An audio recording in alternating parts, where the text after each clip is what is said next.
just in the PRISM program for the last 8 weeks, and I am learning about flour and sugar addiction. And addiction is not new to me because I am a chemically dependent person. My last drug that I quit was nicotine, and was placed on a steroid drug, which I gained about 70 pounds in about a 4-month period. And I have been in the process the last 7 years of trying to take that weight off, and have gotten to where I felt fairly comfortable but not real calm within myself, really nervous about it, going up and down 10, 15 pounds at a time, getting dangerously close to my heaviest weight again. And when my sister joined the PRISM program last October, I watched her change all of a sudden and get real calm. She used to be fairly nervous, lots of nervous eating, and she's now looking really awesome and calm within herself, and she's been telling me, you might want to look into this program. So I decided after New Year's that I would make my commitment to find out more about this sugar and flour addiction. And in the last 8 weeks, it feels really good to be calm within myself. I don't feel the anxiety of craving sugar and flour after about the first 3 or 4 days. And I feel more in control, more serene. And I'm also using my guidelines from the PRISM program with my women that I'm counseling now, because I am a chemical dependency counselor. And I guide them by telling them also about the food addictions, the imbalance in their life. And when they take a look at that, they see that they do have heavy diets of sugar, flours, and they say it's the only thing they can afford. But when I counsel with them and we talk about vegetables and fruits, and they're cheaper than the foods that they're purchasing for their families, they look at me a little nuts, but then they say, hey, maybe I'm seeming different lately to them, so maybe they can also do this. And they're having a journey along with me. And I do believe it's the serenity that I feel, that I've been needing to feel, because I do believe in a power greater than myself, and I know He leads us to places we need to be. Nothing happens for no reason, and I believe this is a real reason for me to be here, and it feels really good. People are coming to me and asking me, what's different about me today? What am I doing that's different? Is it exercise? And I said, well, kinda. It's a little bit of exercise. It's eating the right foods, becoming aware of that sugar and flour addiction, which is so powerful. It's working for me. It feels really good. And I don't care if it's 20 pounds in a year, or if it's nothing for a while. It just feels really good right now. And so I'm really willing to keep on working this program, because it's helping fine-tune my chemical dependency addiction that I have too.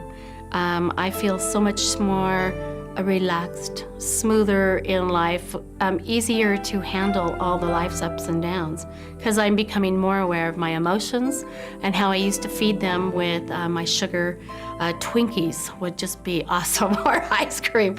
But you know, I haven't missed them, and it feels really real peaceful to be on the PRISM program.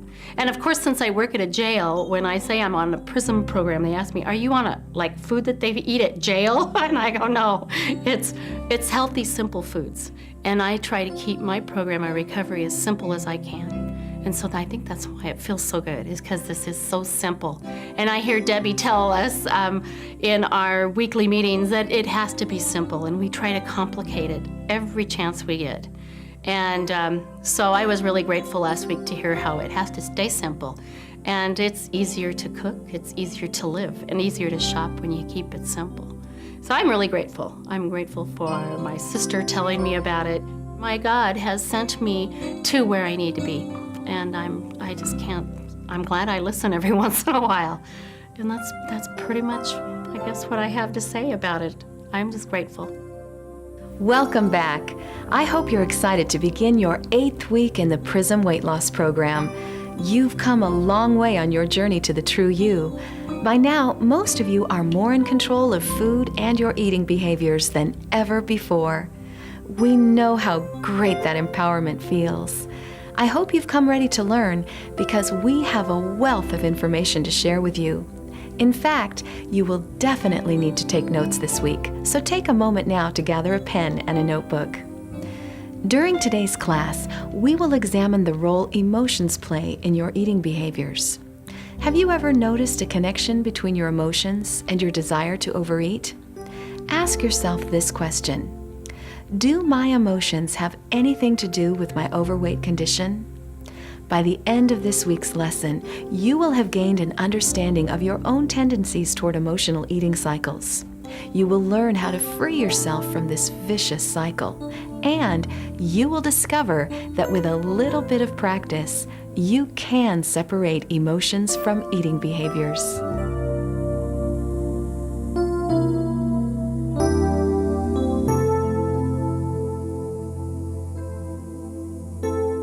Anyone who has ever fallen in love, had a baby, gotten that big promotion or pay raise, or has come to know Christ as Savior and Lord, has felt the ecstasy of experiencing positive emotions. Don't we just love to express positive emotions? They affirm love and bring happiness. But what do you do with negative emotions? When we fail to properly express unresolved issues and other negative emotions, they can destroy our health, relationships, and self-esteem. Negative emotions can even become debilitating over time. Today, Tony and our special guest will discuss the vital role our emotions often play in our weight loss journey. We're pleased to welcome back Franny Ritter, who we met during Phase 1. Franny is a licensed marriage and family therapist who works in private practice in Visalia, California. She received her bachelor's degree in biblical education at Multnomah Bible College and her master's degree in marriage, family, and child counseling at Mennonite Brethren Biblical Seminary. Franny has researched, written, and lectured about how psychological issues affect one's relationship with God. Franny and her husband Don also lead team building and staff development workshops with church leadership teams. Listen closely as Tony and Franny help you to identify emotional triggers and uncover the reasons why negative emotions may have caused us to overeat in the past. We can't change what we don't understand. Hopefully, this discussion will help you to acknowledge how powerful emotions can affect our lives mentally, physically, and spiritually. Because fear is the underlying issue of all negative emotions, we will start with fear, also known as worry, doubt, indecision, anger, inferiority, or self-criticism. Please welcome Tony and her very special guest, Franny Ritter. Thank you so much for coming today. I appreciate your wisdom and insight as we discuss the subject of emotions. And I really want to address today more the subject of negative emotions and how they can impact our lives and what relationship they may have to overeating. And I'd like to start with what I call the mother of all negative emotions, and that's fear. We all experience it on probably a daily basis to some degree or another. But can you tell us what is a person's deepest fear? There are a number of deep fears, the deepest probably being the fear of not being loved. Their fears may be fear of dying, fear of being known, fear of not being known, fear of success, and fear of failure. But probably the deepest fear is the fear of not being loved. I think that's one of the reasons why I put in the affirmations that they say each day. They remind themselves that they are a lovable, worthwhile person. How would someone know if one of their underlying fears is the fact that they think they're not lovable? Probably any fear can be traced to the fear of not being loved. For instance, the fear of failure, which manifests itself in perfectionism. If you trace that back to its root, there are messages such as, if I'm not perfect, I won't be loved, or I'm not lovable. Or apathy can be traced back to the fear of not being loved. How does the fear of not being loved or fearing that I'm not a lovable person relate to the overweight condition? Well, let's trace it back to its roots. For a baby, for example, is totally dependent upon a mother for both love, nurturance, safety, and even life itself. That's why oftentimes a fear of death is really a fear of not being loved, because at its most primitive level, especially for a baby, it's the same. And I know you and I talked about the fact that people who crave ice cream sometimes that is actually traced back to the breast and mother's milk. And that's one of the first things that we do with our infants. Once they're born, we immediately put them to the breast or give them a bottle, and it's sweet and it's nurturing. So food and nurturing, or what they perceive as love, are so powerful, a powerful combination. Can you comment on that? Yes, a baby actually sucks even in utero. You will find sonograms or ultrasounds of babies actually sucking, finding their thumb and sucking them. When a baby is born, sometimes even before it's totally out of the birth canal, it will begin to root, and it will root at the first object that it sees. Oftentimes, when mothers are perhaps depressed or have inadequate training, or they don't have the energy to put into caretaking for an infant, oftentimes they will take advantage of that rooting reflex, which doesn't always mean that a child is hungry. Babies engage in quite a bit of what we call non-nutritive sucking, which they use to bond with a mother with, and they also use it, it's necessary for brain development. So a mother who doesn't have the resources to really be there emotionally for her child will oftentimes substitute food for nurturing. And oftentimes, as we grow up, we continue to substitute food for nurturing. And that would be examples of? Sweet foods, especially, as you say, there's a strong link between milk, dairy foods, and nurturing. That's why when people get anxious, oftentimes they run to the refrigerator. Other examples would be what you see. I think you mentioned smoking. Because of the actual, you take the puff, which is still the sucking motion. Yes. Basically. Any Drinking. other? Okay, drinking would be involved in that. Anything that we put in our mouth. Sometimes even chewing gum, smoking a big cigar sometimes. Anything that we can put in our mouth, we have for years paired it with soothing. So oftentimes we soothe ourselves, especially when we're frightened, by eating. I know one of the things today that's so popular now are, I think, the Tootsie Rolls or different kinds of suckers. I know teenagers are really getting into that. Of course, I guess that's better than smoking. I don't know. Can you talk a little bit about the fear of rejection? Yes, the fear of rejection is, again, linked to the most basic fear of not being loved. And we do many things to avoid the fear of rejection. For instance, we reject first frequently. Or in the case of overeating, sometimes we will pad ourselves and distance ourselves from people so that we aren't rejected.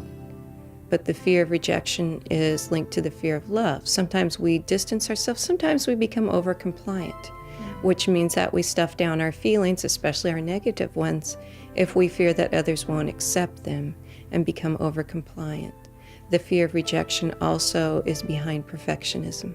That ties into what we talked about earlier also, where the person says, well, I have to wear this mask, or I have to pretend to be someone else, because if people knew who I really was, they wouldn't like me, or they would reject me.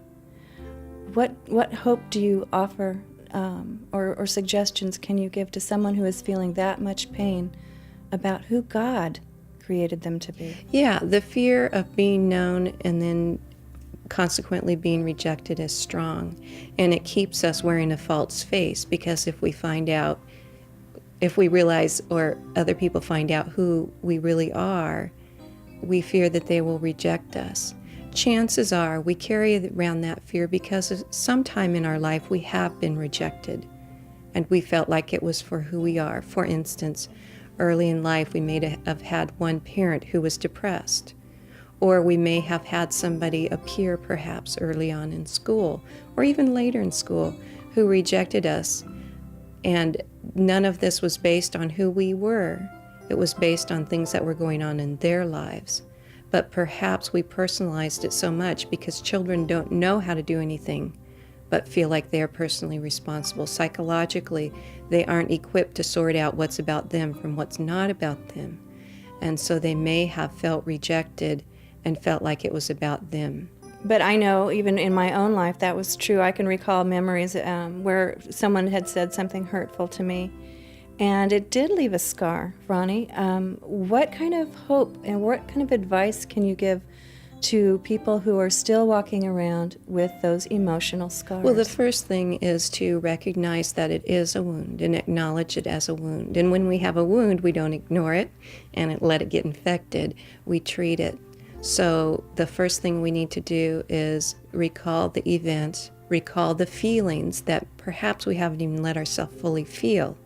The hurt, perhaps the anger, the resentment, perhaps even rage that event engendered. And then we need to begin a forgiveness process, which doesn't mean letting somebody off the hook. It means feeling the full force of the feelings that were brought up by the wrong that was done against us. And then understanding that it may not have had anything to do with us at all, but it was about that person's misbehavior because of some other pain that was going on in their life. How would you recommend somebody start something like that? It sounds so easy to do, but even the thought of opening ourselves up to painful emotions and reliving some of those in order to heal an old wound is terribly frightening and intimidating to someone. Say, no, I would just as soon forget that it's ever happened. I don't want to think about it. I don't want to talk about it, and I sure don't want to feel my feelings, especially if they're negative. So what kind of hope or advice would you give to someone who really needs to start this process, but they are afraid? Their fear is stronger than their wish to get well. Well, sometimes at the beginning, somebody needs to know, who is about to endeavor something like that not only is there hope in healing, there's joy at the end. So a person may need to get a glimpse of what's down the road, and they need to perhaps have somebody to walk alongside of them in that process, especially if that wound is a deep wound, if it's something that someone has carried all their life.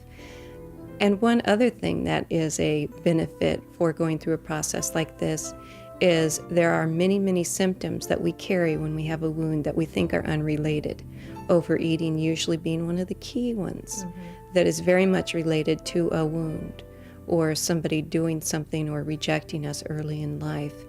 And we never make those links between perhaps really self-defeating behaviors, overeating, rage, depression, anxiety, and the original wound. And once we make those links, we can be free from these symptoms that we're in bondage to right now. When we are feeling especially fearful, whether it's a life event or a situation, what are some of the coping mechanisms that we can begin to utilize if we haven't already when that fearful situation comes up, rather than the first thing to run to the refrigerator, to get the ice cream, to soothe the nerves? What coping mechanisms do you recommend to your people? Well, the first thing I recommend is that one, face their fear. Pay attention to what your body's doing. Is your heart racing? Are you feeling sweaty? Are you feeling like you'd like to avoid something? And feel what's going on physically, and then tell yourself, this is not about my physical body. My physical body is responding to emotions I'm having. What are they? Oftentimes, people who are anxious carry around a general state of anxiety within them, but never look deeper to the deeper fears. So I encourage people to stop, especially right when they're on their way to the refrigerator, and say, what am I feeling? I'm feeling afraid. I'm feeling anxious. What am I afraid of? Well, I'm afraid of disappointing my boss. What am I afraid is going to happen when I disappoint my boss? I'm afraid I'm going to get fired. What am I going to be afraid of if I get fired? Then I won't be able to support my kids. And I encourage people to think through their long succession of fears to get to the core fear. I'm afraid I won't be able to make it on my own, or I'm afraid that somebody won't love me. And then deal with that fear directly. Is that a logical fear, or is this fear based on a past experience and a past wound that we need to address? Right, because if we don't, then they tend to snowball into this huge monster, and then we don't want to face it at all. It's just too big. So it's better to chip away and get to the root if they can do that. Fear is like a savings account, just like anger is like a savings account. If we don't express it and let it out and see what's there, we hide it, and it keeps adding interest. And so fear begets fear, just as anger begets anger. It's a vicious cycle. Yes. I'm sure Tony's interview with Franny shed some light to help cast out any fear you may have. When you are frightened, be comforted by remembering the scripture found in 1 John verses 16 through 19, which states, "And we have come to know and have believed the love which God has for us. God is love, and the one who abides in love abides in God, and God abides in him. By this, love is perfected with us, that we may have confidence in the day of judgment, because as he is, so also are we in this world. There is no fear in love, but perfect love casts out all fear, because fear involves punishment, and the one who fears is not perfected in love. We love because he first loved us." Now let's shift our focus to another set of difficult emotions: anxiety and stress. Described as uneasiness of mind or even pain over an issue or event, anxiety can cause serious health problems. Some experts say anxiety is today's biggest mental health concern among Americans, especially women. We're anxious about our physical safety, finances, betrayal, and family relationships. We worry about our children and our parenting techniques. Perhaps we're dealing with a divorce or the consequences of a past divorce. We may have lost a job or considered finding a new career. Some of us grieve the death of a partner, child, friend, or loved one. Some of us face aging parents. Maybe our stress comes from watching someone close to us battle a catastrophic illness. Some people encounter tremendous stress, wondering if they will ever find someone to love. Taken to the extreme, stress and anxiety can even lead to phobias, such as panic attacks, agoraphobia, social phobias, and obsessive-compulsive disorder. Let's return now to Tony and Franny as they discuss stress and anxiety. Franny, now let's take a look at stress and anxiety. Just a rampant problem in our society today. Everywhere you go, people that you talk to are complaining, "Oh, I'm so stressed out," or "I'm so anxious." Can you tell us what are the underlying emotions or fears that are under stress and anxiety? Stress and anxiety are both emotional and oftentimes physiological problems. A little bit of anxiety is productive, and it helps us to be at our peak. A lot of anxiety is destructive, and it damages both our bodies and our psychological selves. What are some of the physical symptoms or damage to the body that you're referring to? Well, when we're stressed, our body is in a state of hyperarousal. Starting with our head, there can be frequent headaches, including migraines, which stress is a factor in migraines. Going down from the head, there can be tightness in the throat, facial tightness. There is a condition called bruxism, which is grinding the teeth, which may happen during the day, clenching one's jaw, or at night. There can be tight muscle tightness. There can be panic attacks where one experiences what one might think is a heart attack, and a tightness in the chest. Many trips to the emergency room every year in this country are due to panic attacks.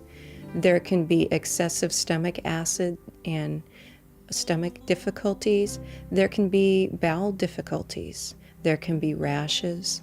There can be a number of different conditions that one might pinpoint as physiological. However, I do want to say that it's very important, if you do have a physical problem, to consult your doctor first and use traditional medicine primarily to detect and treat the problem. And then if it's resistant upon the recommendation of a doctor, you may seek other avenues, such as psychotherapy, if you're not sure that this was only an emotional problem. It's important to seek all avenues of treatment for any physical problem. So the symptoms of body ache or pain or rashes or any of the things that you were describing are simply a way that our body is trying to get our attention. Say, hey, I need a little help here. I need you to pay attention to this particular emotion. Is that a correct statement? Yes, after ruling out any medical causes for any kind of problems such as those. It's important to look at the possibility that this is suppressed emotion that's translating into physical symptoms. We have feelings. We're people who are made to have feelings, and we're made to let those feelings out, negative, positive, or otherwise. And if we don't do that, they will make their presence known in physical symptoms, which makes it much more difficult because we have to wade through those symptoms, decode them, and figure out what we're really feeling. People who have a lot of anxiety don't have a wide spectrum of emotional feeling. Everything translates into anxiety, so they need to be taught, in a sense, how to feel what they're feeling.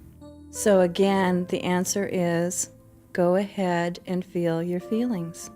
Even if they're unpleasant or fearful, you know that that emotion is not going to last forever. They never do. But at the time that you're in the anxiety, say, or the person feels going into a panic attack, what would you say to someone who is prone to panic attacks, and what should they do before, to stop or prevent the actual attack from occurring?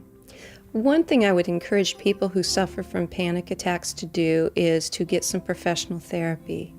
It's amazing when one pinpoints the underlying fear that triggers panic attacks, how much better they can be managed.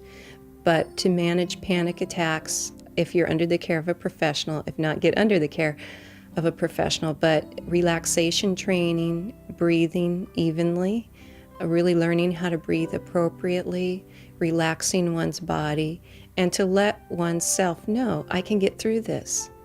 It's not going to kill